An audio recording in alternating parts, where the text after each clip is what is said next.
Without arms, without hate, and without violence. Imagine finding those words spray-painted on the inside of a bank vault. A vault you just spent hours trying to break into from the outside. Well, this isn't some movie script. This was the actual calling card left behind by the architects of one of the most audacious heists in history. All right, let's dive into this unbelievable story. We're going to break down how a quiet, unassuming photographer pulled off a crime so perfectly planned, so ridiculously bold, that it became the stuff of legend. This is the story of the heist of the century. So picture this. It's a Monday morning, July 19th, 1976. We're in the city of Nice on the beautiful French Riviera. Staff at the big Société Générale Bank are strolling in, getting ready for a normal day. Little do they know, their week is about to take a turn that nobody, and I mean nobody, could have ever seen coming. Now, we need to talk about this vault. This wasn't just any old safe. Oh no. This thing was a fortress, nicknamed the Unbreakable Vault. Its door alone weighed 20 tons. That's about the weight of 3 large elephants. The walls were thick, iron-reinforced concrete. In fact, the bank was so confident, so cocky about its physical security, they didn't even bother to install an alarm system. And that right there was a catastrophic mistake. So the bank staff go to open the vault. They punch in the combination, it clicks, but the door doesn't budge, not an inch. At first, though, no one really panics. I mean, a 20-ton door is bound to get stuck now and then, right?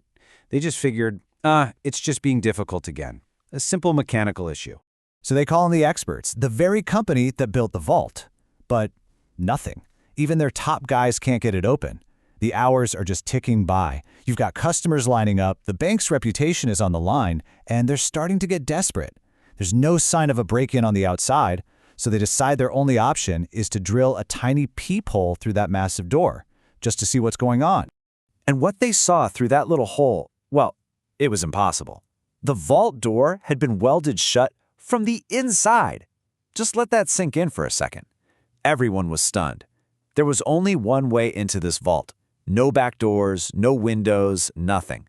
So the question that was frying everyone's brain was, how on earth did someone get inside, clean the place out, and then seal the only exit behind them? Eventually, engineers managed to blast their way through the vault's reinforced wall. The scene inside confirmed their absolute worst fears. The bank had been completely ransacked. So now it was up to the police to figure this out, to piece together the anatomy of this impossible heist. And the stakes here were just staggering. The thieves had emptied nearly 400 safe deposit boxes. We're talking cash, gold, jewels, the whole shebang. At the time, it was worth over $20 million. But in today's money, we're talking a haul of over $110 million. This wasn't just a robbery. It was one of the largest in modern history. The first big clue wasn't on the door at all. It was on the floor. There was a hole. The thieves hadn't come through the front. They had tunneled up from below. When investigators followed the passage, it led them right into the city's main sewer system. The plan was as brilliant as it was audacious. They didn't try to break the unbreakable vault. They just went under it. And this wasn't just some quick little dig either. No way. The crew had hand-dug a 26-foot-long tunnel that's longer than a large truck through solid earth and concrete, connecting a public sewer directly to the vault's floor. The amount of physical labor and the sheer precision required is just mind-boggling. And left behind in that tunnel, police found pretty much a complete toolkit for a professional heist. This wasn't some amateur job. They discovered 27 gas cylinders for welding, sophisticated ventilation gear to pump in fresh air, over a kilometer of electrical cable for power and lights. This was a well-equipped, highly organized, almost military-grade operation. Okay, so the police now understood how it was done. But that just raised an even bigger question. Who?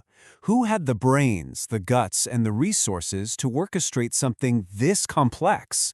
The hunt for the mastermind was on, and it was about to lead them to a very, very unlikely suspect. 3 months later, a tip finally leads them to this man, Albert Spaggieri. And if you looked at him, you'd never, ever guess. He was just a local photographer, living a quiet, simple life. His neighbors called him harmless. But that was all a facade. Beneath the surface was a completely different man, a meticulous planner, a calculated risk-taker, and an adrenaline junkie. And his plan, it was genius. He started by just walking into the bank and renting a safe deposit box. This gave him legitimate access to the vault, to take pictures. Then, to test security, he put a loud alarm clock in his box, set it for the middle of the night. When nothing happened, boom, he knew there were no sound sensors. From there, he got his hands on the city's sewer maps and recruited a team of local gangsters to do the hard labor of digging for 2 straight months. Once they finally broke through the floor, the crew's confidence was just off the charts.